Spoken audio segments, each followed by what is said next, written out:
Chapter 12. Camp Laurence. Beth was postmistress, for, being most at home, she could attend to it regularly, and dearly liked the daily task of unlocking the little door and distributing the mail. One July day she came in with her hands full, and went about the house leaving letters and parcels like the penny post.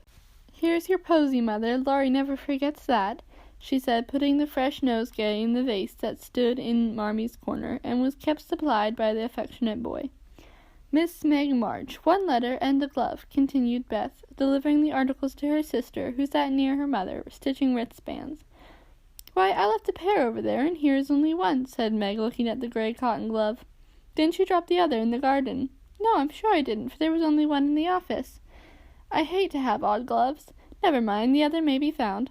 My letter is only a translation of the German song I wanted.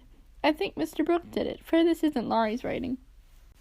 Mrs. March glanced at Meg, who was looking very pretty in her gingham morning gown, with the little curls blowing about her forehead, and very womanly as she sat sewing at her little work-table, full of tidy white rolls, so unconscious of the thought in her mother's mind. She sewed and sung while her fingers flew, and her thoughts were busied with girlish fancies as innocent and fresh as the pansies in her belt, that Mrs. March smiled and was satisfied. "2 letters for Dr. Joe, a book, and a funny old hat which covered the whole post office stuck outside," said Beth, laughing, as she went into the study, where Joe sat writing. "What a sly fellow Laurie is. I said I wished bigger hats were the fashion, because I burn my face every hot day. He said, 'Why mind the fashion? Wear a big hat and be comfortable.' I said I would if I had one, and he has sent me this to try me. I'll wear it for fun, and show him I don't care for the fashion." And hanging the antique broad brim on a bust of Plato, Jo read her letters. One from her mother made her cheeks glow and her eyes fill, for it said to her, "My dear, I write a little word to tell you with how much satisfaction I watch your efforts to control your temper. You say nothing about your trials, failures, or successes, and think, perhaps, that no one sees them, but the friend whose help you daily ask, if I may trust the well-worn cover of your guidebook. I, too, have seen them all, and heartily believe in the sincerity of your resolution, since it begins to bear fruit. Go on, dear, patiently and bravely, and always believe that no one sympathizes more tenderly with you than your loving mother." "That does me good. If that's worth millions of money and pecks of praise. Oh, Marmee, I do try. I will keep on trying and not get tired, since I have you to help me." Laying her head on her arms, Jo wet her little romance with a few happy tears, for she had thought that no one saw her and appreciated her efforts to be good, and this assurance was doubly precious, doubly encouraging, because unexpected from the person whose commendation she most valued.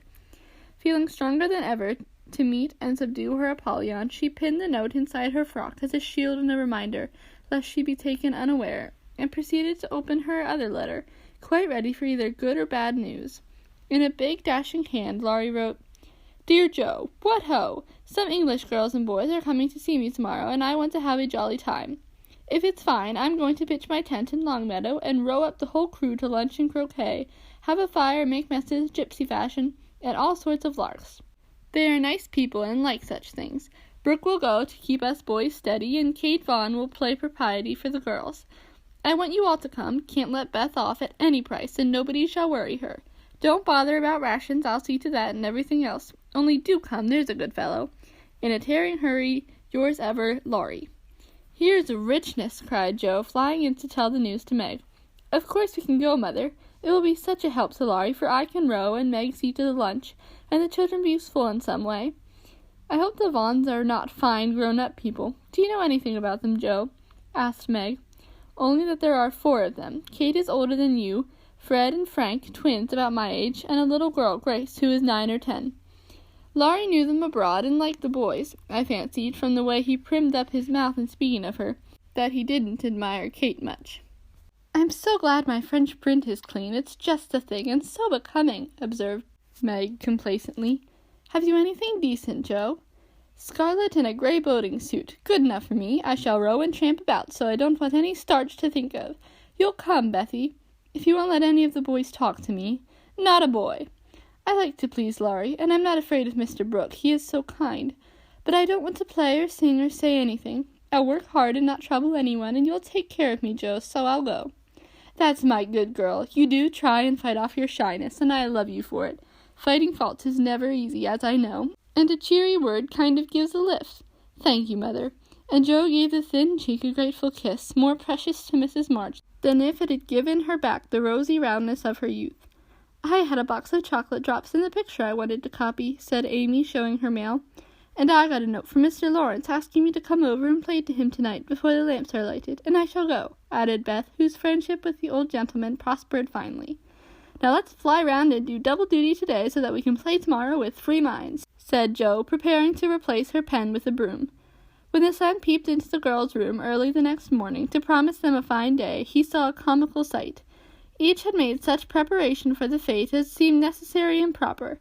Meg had an extra row of little curl papers across her forehead, and Jo had copiously anointed her afflicted face with cold cream.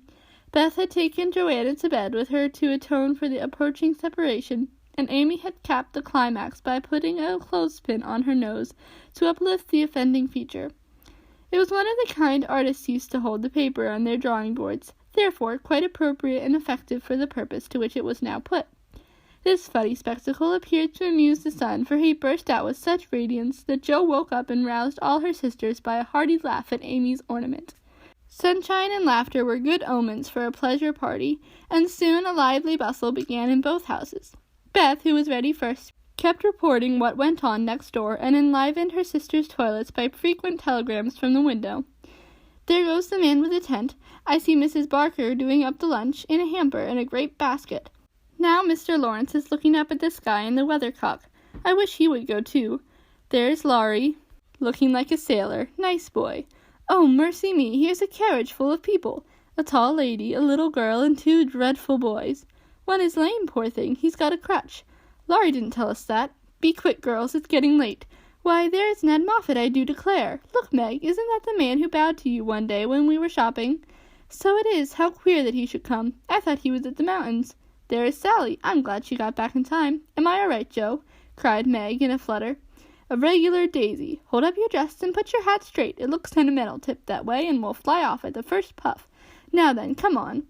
Oh, Jo, you ain't going to wear that awful hat. It's too absurd. You shall not make a guy of yourself," remonstrated Meg, as Jo tied down with a red ribbon the broad-brimmed, old-fashioned leghorn Laurie had sent for a joke. "I just will, though. It's capital. So shady, light, and big.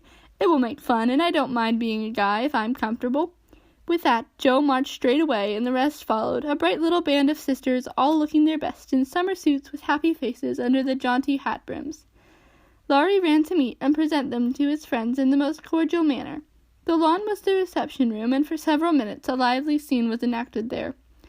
Meg was grateful to see that Miss Kate, though 20, was dressed with a simplicity which American girls would do well to imitate, and she was much flattered by Mr. Ned's assurances that he came especially to see her. Jo understood why Laurie primed up his mouth when speaking of Kate, for that young lady had a stand-off, don't-touch-me air, which contrasted strongly with the free and easy demeanor of the other girls. Beth took an observation of the new boys and decided that the lame one was not dreadful, but gentle and feeble, and she would be kind to him on that account. Amy found Grace a well-mannered, merry little person, and after staring dumbly at one another for a few minutes, they suddenly became very good friends. Tents, lunch, and croquet utensils had been set on beforehand, and the party was soon embarked, and the 2 boats pushed off together, leaving Mr. Laurence waving his hat on the shore. Laurie and Jo rowed one boat, Mr. Brooke and Ned the other, while Fred Vaughn, the riotous twin, did his best to upset both, by paddling about in a wherry, like a disturbed water-bug. Jo's funny hat deserved a word of thanks, for it was of general utility. It broke the ice in the beginning by producing a laugh. It created quite a refreshing breeze, flapping to and fro as she rowed, and would make an excellent umbrella for the whole party if a shower came up, she said. Kate looked amazed at Jo's proceedings, especially as she exclaimed, "Christopher Columbus," when she lost her oar, and Laurie said, "My dear fellow, did I hurt you?" when he tripped over her feet in taking his place. But after putting up her glass to examine the queer girl several times, Miss Kate decided that she was odd, but rather clever, and smiled upon her from afar. Meg, in the other boat, was delightfully situated, face to face with the rowers, who both admired the prospect and feathered their oars with uncommon skill and dexterity. Mr. Brooke was a grave, silent young man with handsome brown eyes and a pleasant voice. Meg liked his quiet manners and considered him a walking encyclopedia of useful knowledge. He never talked to her much, but he looked at her a great deal, and she felt sure that he did not regard her with aversion. Ned, being in college, of course, put on all the airs which freshmen think it their bounden duty to assume. He was not very wise, but very good-natured and merry, and altogether an excellent person to carry on a picnic. Sally Gardner was absorbed in keeping her white pique dress clean, and chattering with the ubiquitous Fred, who kept Beth in constant terror by his pranks. It was not far to Long Meadow, but the tent was pitched and the wickets down by the time they arrived. A pleasant green field with 3 wide-spreading oaks in the middle, and a smooth strip of turf for the croquet. "Welcome to Camp Laurence," said the young host as they landed with exclamations of delight. "Brooke is Commander-in-Chief. I'm Commissary General. The other fellows are staff officers, and you ladies are company. The tent is for your especial benefit, and that oak is your drawing room. This is the mess room, and the third is the camp kitchen. Now let's have a game before it gets hot, and then we'll see about dinner." Frank, Beth, Amy, and Grace sat down to watch the game played by the other 8. Mr. Brooke chose Meg, Kate, and Fred. Laurie took Sally, Joe, and Ned. The Englishers played well, but the Americans played better and contested every inch of ground as strongly as the spirit of '76 inspired them. Joe and Fred had several skirmishes and once narrowly escaped high words. Joe was through the last wicket and had missed the stroke, which failure ruffled her a good deal. Fred was close behind her, and his turn came before hers. He gave a stroke, his ball hit the wicket, and stopped an inch on the wrong side. No one was very near, and running up to examine, he gave it a sly nudge with his toe, which put it just an inch on the right side. "I'm through. Now, Miss Joe, I'll settle you, and get in first," cried the young gentleman, swinging his mallet for another blow. "You pushed it. I saw you. It's my turn now," said Joe. "Upon my word, I didn't move it. It rolled a bit, perhaps. But that is allowed. So stand off, please, and let me have a go at the stake." "We don't cheat in America, but you can if you choose," said Joe angrily. "Yankees are a deal the most tricky, everybody knows." "There you go," returned Fred, croqueting her ball far away. Joe opened her lips to say something rude, but checked herself in time, colored up to her forehead, and stood a minute, hammering down a wicket with all her might, while Fred hit the stake and declared himself out with much exultation. She went off to get her ball, and was a long time finding it, among the bushes, but she came back looking cool and quiet, and waited her turn patiently. It took several strokes to regain the place she had lost, and when she got there, the other side had nearly won, for Kate's ball was the last but one, and lay near the stake. "By George, it's all up with us. Goodbye, Kate. Miss Joe owes me one, so you are finished," cried Fred excitedly, as they all drew near to see the finish. "Yankees have a trick of being generous to their enemies," said Joe, with a look that made the lad redden. "Especially when they beat them," she added, as, leaving Kate's ball untouched, she won the game by a clever stroke. Laurie threw up his hat, then remembering that it wouldn't do to exult over the defeat of his guests, and stopped in the middle of a cheer to whisper to his friend, "Good for you, Joe. He did cheat. I saw him. We can't tell him so, but he won't do it again. Take my word for it." Meg drew her aside under pretense of pinning up a loose braid, and said approvingly, "It was dreadfully provoking, but you kept your temper, and I'm so glad, Joe." "Don't praise me, Meg, for I could box his ears this minute. I should certainly have boiled over if I hadn't stayed among the nettles till I got my rage under enough to hold my tongue. It's simmering now, so I hope he'll keep out of my way," returned Joe, biting her lips as she glowered at Fred from under her big hat. "Time for lunch," said Mr. Brooke, looking at his watch. "Commissionary General, will you make the fire and get the water, while Miss March, Miss Sally, and I spread the table? Who can make good coffee?" "Joe can," said Meg, glad to recommend her sister. So Joe, feeling that her late lessons in cookery were to do her honor, went to preside over the coffee pot, while the children collected dry sticks and the boys made a fire and got water from a spring nearby. Miss Kate sketched, and Frank talked to Beth, who was making little mats of braided rushes to serve as plates. The commander-in-chief and his aides soon spread the tablecloth with an inviting array of eatables and drinkables, prettily decorated with green leaves. Joe announced that the coffee was ready, and everyone settled themselves with a hearty meal, for youth is seldom dyspeptic, and exercise develops wholesome appetites. A very merry lunch it was, for everything seemed fresh and funny, and frequent peals of laughter startled a venerable horse, who fed nearby. There was a pleasing inequality at the table, which produced many mishaps to cups and plates. Acorns dropped into the milk, little black ants partook of the refreshments without being invited, and fuzzy caterpillars swung down from the tree to see what was going on. 3 white-headed children peeped over the fence and an objectionable dog barked at them from the other side of the river with all his might and main. "There's salt here, if you prefer it," said Laurie as he handed Joe a saucer of berries. "Thank you, I prefer spiders," she replied, fishing up 2 unwary little ones who had gone to a creamy death. "How dare you remind me of that horrid dinner party when yours is so nice in every way," added Joe as they both laughed and ate out of one plate, the china having run short. "I had a commonly good time that day and haven't got over it yet. This is no credit to me, you know. I don't do anything. It's you and Meg and Brooke who make it go, and I'm no end obliged to you. What shall we do when we can't eat any more?" asked Laurie, feeling that his trump card had been played when lunch was over. "Have games till it's cooler. I brought authors, and I dare say Miss Kate knows something new and nice. Go and ask her. She's company, and you ought to stay with her more." "Aren't you company, too? I thought she'd suit Brooke, but he keeps talking to Meg, and Kate just stares at them through that ridiculous glass of hers. I'm going, so you needn't try to preach propriety, for you can't do it, Joe." Miss Kate did know several new games, as the girls would not, and the boys could not, eat any more. They all adjourned to the drawing-room to play rigmarole. One person begins a story, any nonsense you like, and tells as long as they please, only taking care to stop short at some exciting point, when the next takes up and does the same. It's very funny when well done, and makes a perfect jumble of tragical comical stuff to laugh over. "Please start it, Mr. Brooke," said Kate with a commanding gesture which surprised Meg, who treated the tutor with as much respect as any other gentleman.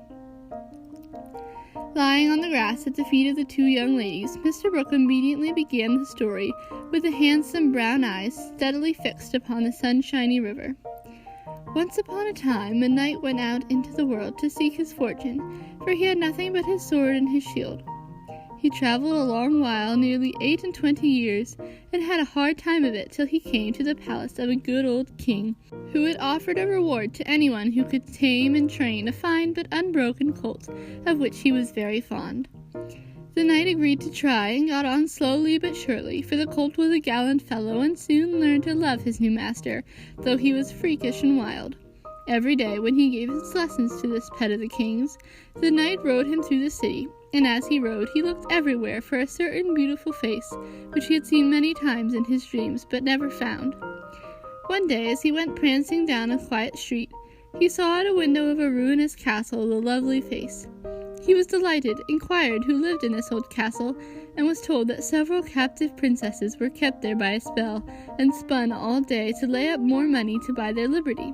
The knight wished intensely that he could free them, but he was poor and could only go by each day, watching for the sweet face and longing to see it out in the sunshine. At last he resolved to get into the castle and ask how he could help them. He went and knocked. The great door flew open, and he beheld a ravishing, lovely lady, who exclaimed with a cry of rapture, "At last, at last!" continued Kate, who had read French novels and admired the style. "'Tis she!" cried Count Gustave, and fell at her feet in an ecstasy of joy. "Oh, rise," she said, extending a hand of marble fairness. "Never, till you tell me how I may rescue you," swore the knight, still kneeling. "Alas, my cruel fate condemns me to remain here till my tyrant is destroyed. Where is the villain? In the Mauve Salon. Go, brave heart, and save me from despair. I obey, and return victorious or dead." With these thrilling words, he rushed away, and flinging open the door of the Mauve Salon, was about to enter when he received a stunning blow from the big Greek lexicon, which an old fellow in a black gown fired at him, said Ned. Instantly, Sir What's-his-name recovered himself, pitched the tyrant out the window, and turned to join the lady victorious, but with a bump on his brow. Found the door locked, tore up the curtains, made a rope ladder, got halfway down when the ladder broke, and he went head first into the moat, 60 feet below. Could swim like a duck, paddled round the castle till he came to a little door guarded by 2 stout fellows, knocked their heads together till it cracked like a couple of nuts, then, by a trifling exertion of his prodigious strength, he smashed in the door, went up a pair of stone steps covered with dust a foot thick, toads as big as your fist, and spiders that would frighten you into hysterics mid-march. At the top of these stairs he came plump upon a sight that took his breath away and chilled his blood. A tall figure, all in white, with a veil over its face and a lamp in its wasted hand, went on Meg. It beckoned, gliding noiselessly before him down a corridor as dark and cold as any tomb. Shadowy effigies in armor stood on either side. A dead silence reigned. The lamp burned blue. and the ghostly figure ever and anon turned its face toward him, showing the glitter of awful eyes through its white veil. They reached a curtained door, behind which sounded lovely music. He sprang forward to enter, but the spectre plucked him back, and waved threateningly before him. "A snuff-box," said Joe, in a sepulchral tone which convulsed the audience. "Thank'ee," said the knight politely, as he took a pinch and seized 7 times so violently that his head fell off. "Ha ha!" laughed the ghost, and having peeped through the keyhole at the princess's spitting away for dear life, the evil spirit plucked up her victim and put him in a large tin box, where there were 11 other knights, packed together without their heads like sardines, who all rose up and began to dance a hornpipe, cut in Fred as Joe paused for breath, and as they danced, the rubbishy old castle turned into a man of war in full sail. "Up with the jib, reef the topsail halyards, helm hard alee, and man the guns," roared the captain, as a Portuguese pirate hove in sight, with the flag black as ink flying from her foremast. "Go in and win, my hearties," says the captain, and a tremendous fight begun. Of course the British beat, they always do, and having taken the pirate captain prisoner, sailed slap over the schooner, whose decks were piled with dead, and whose lee scuppers ran blood, for the order had been, "Cut lasses and die hard. Boatswain's mate, take a bite of the flying jib sheet, and start this villain if he don't confess his sins double quick," said the British captain. The Portuguese held his tongue like a brick, and walked the plank, while the jolly tars cheered like mad. But the sly dog dived, came up under the man-of-war, scuttled her, and down she went, with all sail set, to the bottom of the sea, where— "Oh, gracious, what shall I say?" cried Sally, as Fred ended his rigmarole, in which he had jumbled together, pell-mell, nautical phrases and facts, out of one of his favourite books. Well, they went to the bottom, and a nice mermaid welcomed them, but was much grieved on finding the box of headless knights, and kindly pickled them in brine, hoping to discover the mystery about them, for, being a woman, she was curious. By and by a diver came down, and the mermaid said, "I'll give you this box of pearls if you can take it up," for she wanted to restore the poor things to life, and couldn't raise the heavy load herself. So the diver hoisted it up, and was much disappointed on opening it to find no pearls. He left it in a great lonely field, where it was found by a little goose girl, who kept 100 fat geese in the field, said Amy, when Sally's invention gave out. The little girl was sorry for them, and asked an old woman what she should do to help them. "Your geese will tell you, they know everything," said the old woman. So she asked what she should use for new heads, since the old ones were lost, and all the geese opened their 100 mouths and screamed, "Cabbages," continued Laurie promptly. "Just the thing," said the girl, and ran to get 12 fine ones from her garden. She put them on, the knights revived at once, thanked her, and went on their way rejoicing, never knowing the difference, for there were so many other heads like them in the world that no one thought anything of it. The knight in whom I am interested went back to find the pretty face, and learned that all the princesses had spun themselves free, all gone to be married but one. He was in a great state of mind at that, and mounting the colt, who stood by him through thick and thin, rushed to the castle to see which was left. Peeking over the hedge, he saw the queen of his affections picking flowers in her garden. "Will you give me a rose?" said he. "You must come in and get it. I can't come to you, it isn't proper," said she, as sweet as honey. He tried to climb over the hedge, but it seemed to grow higher and higher. Then he tried to push through, but it grew thicker and thicker, and he was in despair. So he patiently broke twig after twig, till he had made a little hole, through which he peeped, saying imploringly, "Let me in, let me in." But the pretty princess did not seem to understand, for she picked her roses quietly and left him to fight his way in. Whether he did or not, Frank will tell you. "I can't, I'm not playing, I never do," said Frank, dismayed at the sentimental predicament out of which he was to rescue the absurd couple. Beth had disappeared behind Joe, and Grace was asleep. "So the poor knight is to be left sticking in the hedge, is he?" asked Mr. Brooke, still watching the river and playing with the wild rose in his buttonhole. "I guess the princess gave him a posy and opened the gate after a while," said Laurie, smiling to himself as he threw acorns at his tutor. "What a piece of nonsense we have made! With practice we might do something clever." "Do you know Truth?" asked Sally, after they had laughed over their story. "I hope so," said Meg soberly. "The game, I mean." "What is it?" said Fred. "Why, you pile up your hands, choose a number, and draw out in turn. The person who draws at the number has to answer truly any questions put by the rest. It's great fun." "Let's try it," said Joe, who liked new experiments. Miss Kate and Mr. Brooke, Meg and Ned declined, but Fred, Sally, Joe, and Laurie piled and drew, and the lot fell to Laurie. "Who are your heroes?" asked Joe. "Grandfather and Napoleon." "Which lady here do you think prettiest?" said Sally. "Margaret." "Which do you like best?" from Fred. "Joe, of course." "What silly questions you ask!" And Joe gave a disdainful shrug as the rest laughed at Laurie's matter-of-fact tone. "Try again. Truth isn't a bad game," said Fred. "It's a very good one for you," retorted Joe in a low voice. Her turn came next. "What is your greatest fault?" asked Fred, by way of testing in her the virtue he lacked himself. "A quick temper." "What do you most wish for?" said Laurie. "A pair of bootlacings," returned Joe, guessing and defeating his purpose. "Not a true answer. You must say what you really do want most." "Genius! Don't you wish you could give it to me, Laurie?" And she slyly smiled in his disappointed face. "What virtues do you most admire in a man?" asked Sally. "Courage and honesty." "Now my turn," said Fred as his hand came last. "Let's give it to him," whispered Laurie to Joe, who nodded and asked at once, "Didn't you cheat at croquet?" "Well, yes, a little bit." "Good. Didn't you take your story out of the sea lion?" said Laurie. "Rather." "Don't you think the English nation perfect in every respect?" asked Sally. "I should be ashamed of myself if I didn't." "He's a true John Bull. Now, Miss Sally, you shall have a chance without waiting to draw.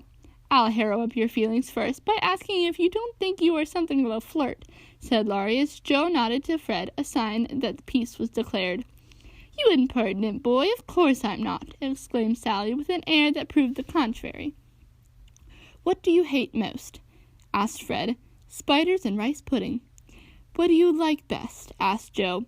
"Dancing and French gloves." "Well, I think truth is a very silly play. Let's have a sensible game of authors to refresh our minds," proposed Joe. Ned, Frank, and the little girls joined in this, and, while it went on, the three elders sat apart, talking. Miss Kate took out her sketch again, and Margaret watched her, while Mr. Brooke lay on the grass with a book which he did not read. "How beautifully you do it! I wish I could draw," said Meg, with mingled admiration and regret in her voice. "Why don't you learn? I should think you had taste and talent for it," replied Miss Kate graciously. "I haven't time. Your mamma prefers other accomplishments, I fancy. So did mine, but I proved to her that I had talent by taking a few lessons privately, and then she was quite willing I should go on. Can't you do the same with your governess?" "I have none. I forgot. Young ladies in America go to school more than with us. Very fine schools they are, too, Papa says. You go to a private one, I suppose." "I don't go at all. I'm a governess myself." "Oh, indeed," said Miss Kate, but she might as well have said, "Dear me, how dreadful," for her tone implied it, and something in her face made Meg color, and wish she had not been so frank. Mr. Brooke looked up and said quickly, "Young ladies in America love independence as much as their ancestors did, and are admired and respected for supporting themselves." "Oh, yes, of course, it's very nice and proper in them to do so. We have many most respectful and worthy young women who do the same, and are employed by the nobility, because, being the daughters of gentlemen, they are both well-bred and accomplished, you know," said Miss Kate in a patronizing tone that hurt Meg's pride, and made her work seem not only more distasteful, but degrading. "Did the German song suit Miss March?" inquired Mr. Brooke, breaking an awkward pause. "Oh, yes, it was very sweet, and I'm much obliged to whoever translated it for me," and Meg's downcast face brightened as she spoke. "Don't you read German?" asked Miss Kate with a look of surprise. "Not very well. My father, who taught me, is away, and I don't get on very fast alone, for I have no one to correct my pronunciation." "Try a little now. Here is Schiller's Mary Stuart, and a tutor who loves to teach." And Mr. Brooke laid his book on her lap with an inviting smile. "It's so hard I'm afraid to try," said Meg, grateful but bashful in the presence of the accomplished young lady beside her. "I'll read a bit to encourage you." And Miss Kate read one of the most beautiful passages, in a perfectly correct but perfectly expressionless manner. Mr. Brooke made no comment as she returned the book to Meg, who said innocently, "I thought it was poetry." "Some of it is. Try this passage."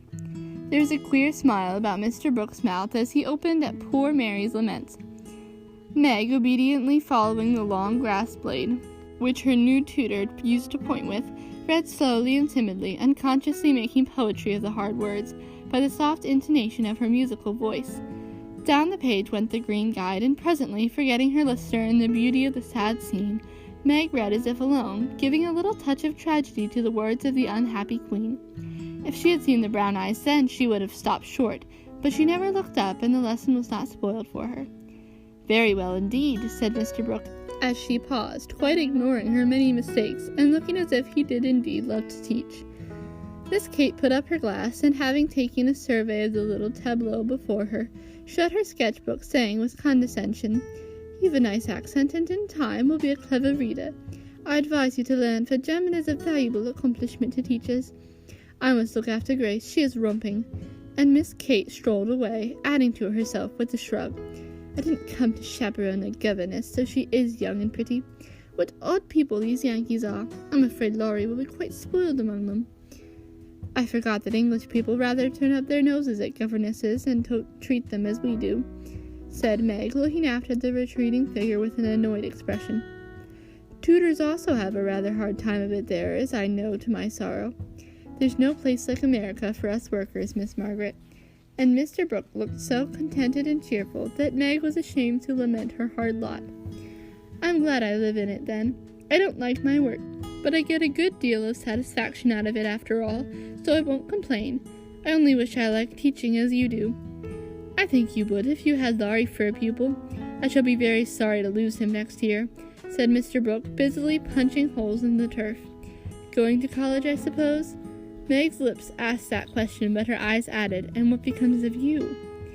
"Yes, it's high time he went, for he is ready, and as soon as he is off, I shall turn soldier." "I am glad of that," exclaimed Meg. "I should think every young man would want to go, though it is hard for the mothers and sisters who stay at home," she added sorrowfully. "I have neither, and very few friends to care whether I live or die," said Mr. Brooke rather bitterly, as he absently put the dead rose in the hole he had made and covered it up like a little grave. "Laurie and his grandfather would care a great deal, and we should all be very sorry to have any harm happen to you," said Meg heartily. "Thank you, that sounds pleasant," began Mr. Brooke, looking cheerful again, but before he could finish his speech, Ned, mounted on the old horse, came lumbering up to display his equestrian skill before the young ladies, and there was no more quiet that day. "Don't you love to ride?" asked Grace of Amy as they stood resting after a race around the field with the others, led by Ned. "I dote upon it. My sister Meg used to ride when Papa was rich, but we don't keep any horses now, except Ellen-Tree," added Amy, laughing. "Tell me about Ellen-Tree. Is it a donkey?" asked Grace, curiously. "Why, you see, Joe is crazy about horses, and so am I, but we've only got an old side saddle and no horse. Out in our garden is an apple tree that has a nice low branch, so I put the saddle on it, fix some reins on the part that turns up, and we bounce away on Ellen-Tree whenever we like." "How funny!" laughed Grace. "I have a pony at home and ride nearly every day in the park with Fred and Kate. It's very nice, for my friends go too, and the Row is full of ladies and gentlemen." "Dear, how charming! I hope I shall go abroad some day, but I'd rather go to Rome than the Row," said Amy, who had not the remotest idea what the Row was, and wouldn't have asked for the world. Frank, sitting just behind the little girls, heard what they were saying, and pushed his crutch away from him with an impatient gesture, as he watched the active lads going through all sorts of comical gymnastics. Beth, who was collecting the scattered author cards, looked up and said in her shy yet friendly way, "I'm afraid you are tired. Can I do anything for you?" "Talk to me, please. It's dull sitting by myself," answered Frank, who had evidently been used to being made much of at home. If he had asked her to deliver a Latin oration, it would have not seemed a more impossible task to bashful Beth, but there was no place to run to, no Joe to hide behind now, and the poor boy looked so wistfully at her that she bravely resolved to try. "What do you like to talk about?" she asked, fumbling over the cards and dropping half as she tried to tie them up. "Well, I like to hear about cricket and boating and hunting," said Frank, who had not yet learned to suit his amusements to his strength. "My heart, whatever shall I do? I don't know anything about them," thought Beth, and, forgetting the boy's misfortune in her flurry, she said, hoping to make him talk, "I never saw any hunting, but I suppose you know all about it." "I did once, but I can never hunt again, for I got hurt leaping a confounded 5-barred gate, so there's no more horses and hounds for me," said Frank, with a sigh that made Beth hate herself for her innocent blunder. "Your deer are much prettier than our ugly buffaloes," she said, turning to the prairies for help, and feeling glad that she had read one of the boys' books in which Joe delighted. Buffaloes proved soothing and satisfactory, and in her eagerness to amuse another, Beth forgot herself and was quite unconscious of her sister's surprise and delight at the unusual spectacle of Beth talking away to one of the dreadful boys against whom she had begged protection.